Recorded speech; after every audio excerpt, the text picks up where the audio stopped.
Bloggo's POW!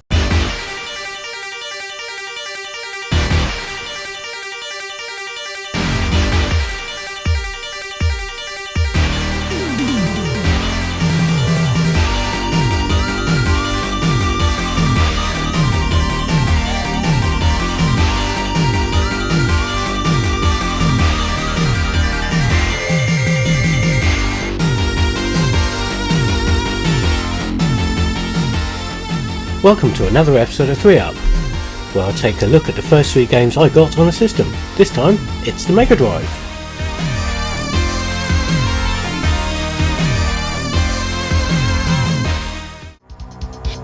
Right, so first of the 3 games is Vapor Trail, conversion of the Data East coin-op.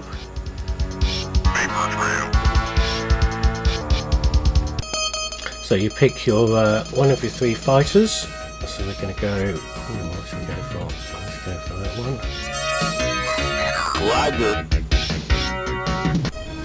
one. And no surprises, if you know me, it's an upwards scrolling shooter, you know how much I like those. Now this was a difficult 3-up for me to do, because when I got my Megadrive, it was a second-hand one which came with a bundle of games. A lot of which I wasn't interested in. I mean, for example, there was a copy of Shadow of the Beast for Megadrive, which I had no interest in because I already played it on the Amiga. So I took a lot of the games I didn't want down to, at the time, my local shop, which was Computer Run in Abingdon, and got rid of a lot of these PAL games I didn't want and swapped them for import games, which they had a few of lurking in the corner. And this was one of them, because I remember being a fan of it in the arcades.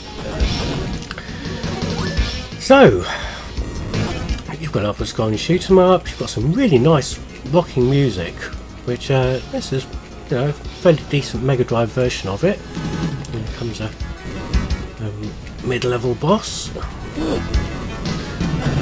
This is a slightly easier game than the arcade game. The arcade game you've got 2 life bars and I've just lost my 3rd, so it's a little easier on the Megadrive, but the offset is when you die you don't respawn, you go back to a checkpoint. Unless you're playing 2 players, and it is a 2-player game as well, which is good. Not long for the first boss.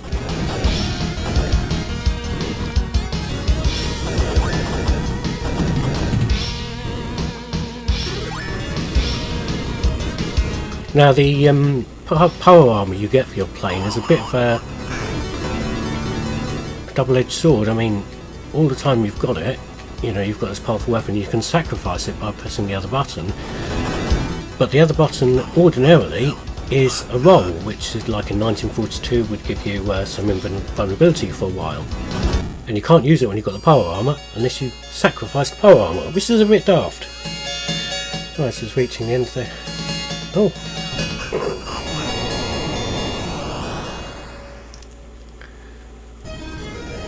Right, so on to stage 2.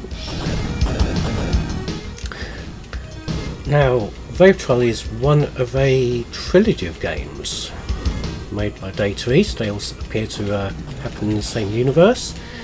Second of which is Wolffang for the arcade, Saturn and PlayStation. And that's a sideways scrolling run and gun, sort of. Think a force scrolling Metal Slug, but with robots. And you can create your own robots or mechs or whatever, and you've got a lot of variation of how you can play the game. So that's good, worth tracking that down if you haven't already played it.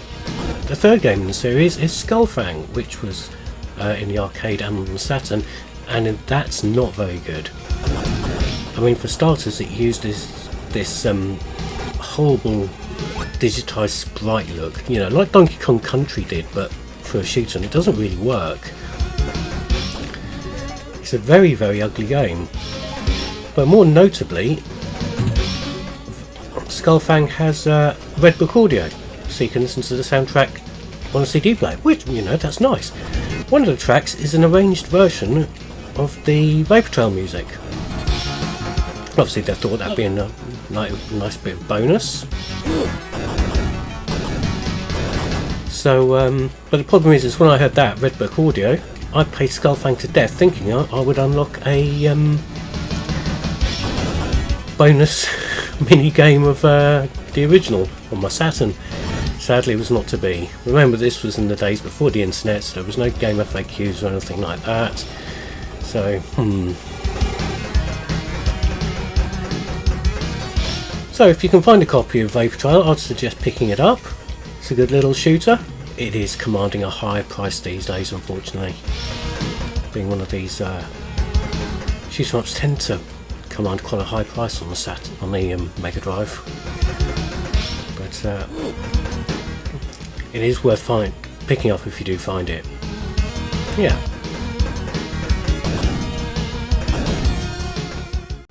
This here is Devil Hunter Yoko, or at least in Japanese the correct name, Mamono Hunter Yoko. Again, it was one of the games that I found in Computer Run, and traded some PAL games I didn't want for another Japanese import. So this was the next game I picked up. I may have even picked it up the same day as Vapor Trail. It's based on a Japanese animation series, one which I wasn't actually aware of at the time. I just saw the cover artwork for this and thought, that looks really good. I really like that cover. So what we have here is a sideways scroller, platformer, whatever you want to call it, where you control a girl called Yoko to fight some demons or something. I didn't know the plot at the time. If you've ever seen the anime, you know wandering around and fighting isn't a large part of it. In fact, the enemy is a little bit dodgy. It's a little bit on the you all know what I mean if you've seen it. Now this game rapidly became a favourite. It's no great shakes graphics wise. I do think the music is fantastic throughout.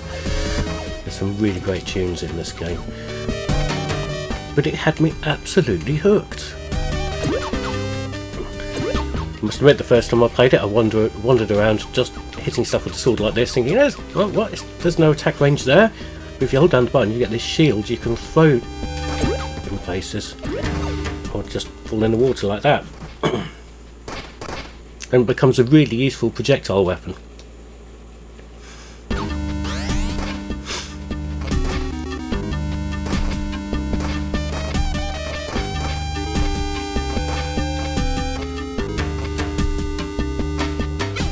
Every now and again, if somebody asks me to recommend a Mega Drive game, I'll recommend this, and some people really get into it. Some people think, what the hell have you recommended me? That looks shit. Yeah, and it does look particularly good. It, to be absolutely honest, looks a bit like a Master System game. Not the Master System games are shit, but you know what I mean. It doesn't look really 16-bit, does it? And I'm not concentrating. I can finish this game on a good day.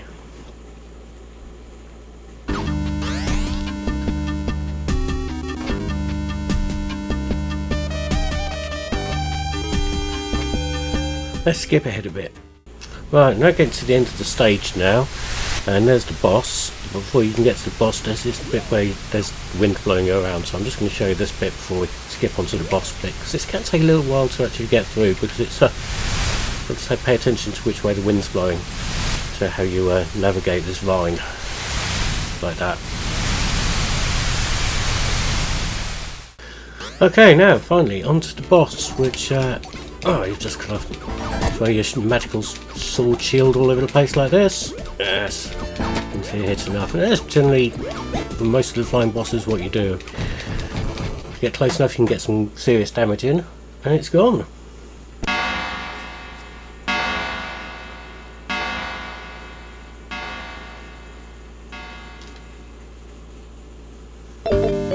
And at the end of each stage you get a nice little graphic showing you after you've just finished the boss. So here we are on stage 2. It's a lava level, you're right, there'll be a nice level as well. Some levels have more of an exploration sort of layout than others. The fourth level is quite large, with quite a lot of places to explore and a few dead ends. This one less so, but it's nice if you've got seem to have some sort of exploration aspect to it.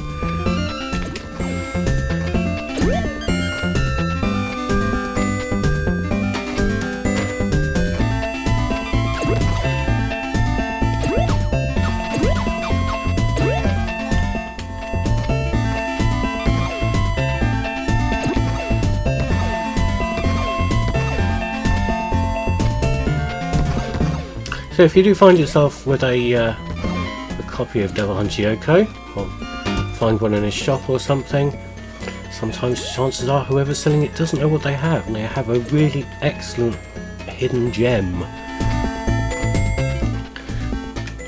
And you should buy it from them. If you go searching for Devil Hunter Yoko on eBay, I'd imagine it's probably going to cost a lot of money.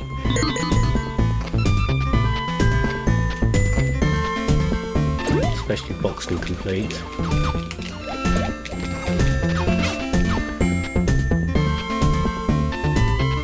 Oh, it reminds me of Valis. Not only what Valis was at the time when I got this, but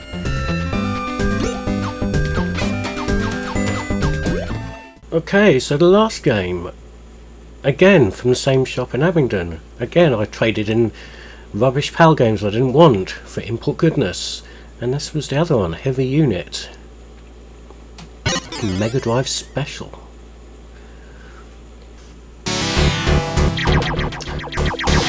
So again, it's another arcade conversion of paying any attention.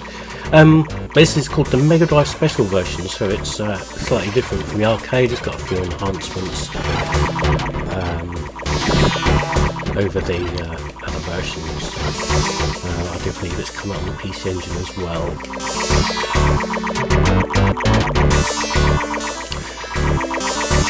And as you can see, it's a spaceship shooter. You can transform into a robot in a minute. That makes things better.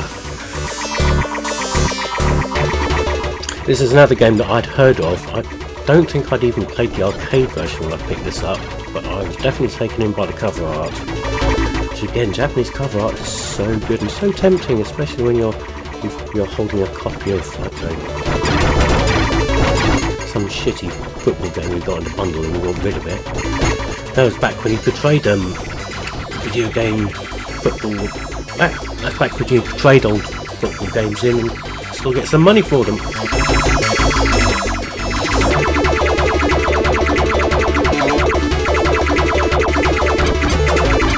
Okay, this is I don't remember this bit.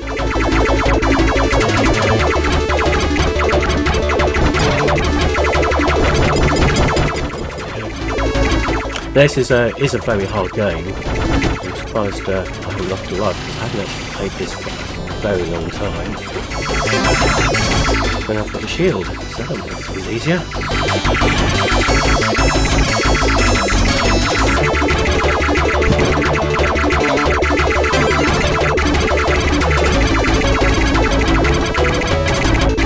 Suspicious looking things on the ceiling there. Oh, I knew they'd do something suspicious, and here comes a skull with a crane grab claw coming out of his eye attached to a toilet chain. Ooh, that's a thing, isn't it? I wonder what that E does. I wonder if I'll die getting it. Yes, I will.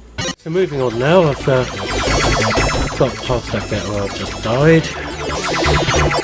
And then we've got the Globes of Doom. Heavy Unit is a one-hit kill, as you've just seen. That was a bit of a tool there to try and get that power up. Straight through my shield and it's never seen again. It's not a bad shoot 'em up. It's by the numbers. I'm glad I've got it in my collection. There's a few games which, you know, in retrospect I probably would have picked up prior to this. one of which being probably Gyno, which is an excellent shooter up, which if you've not played that, you should do.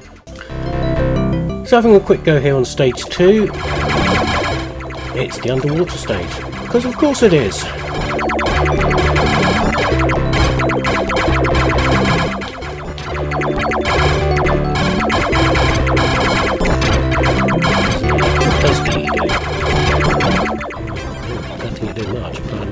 Powered up something there, B and an S, and it's like blockbusters, isn't it?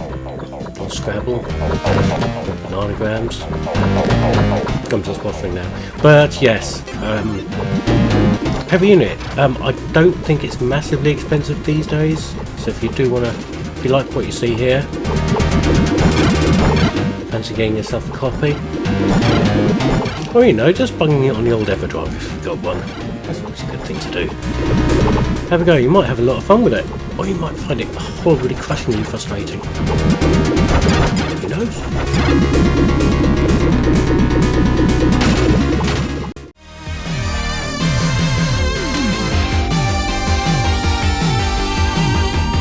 So what games did you get for your Mega Drive? Comment below.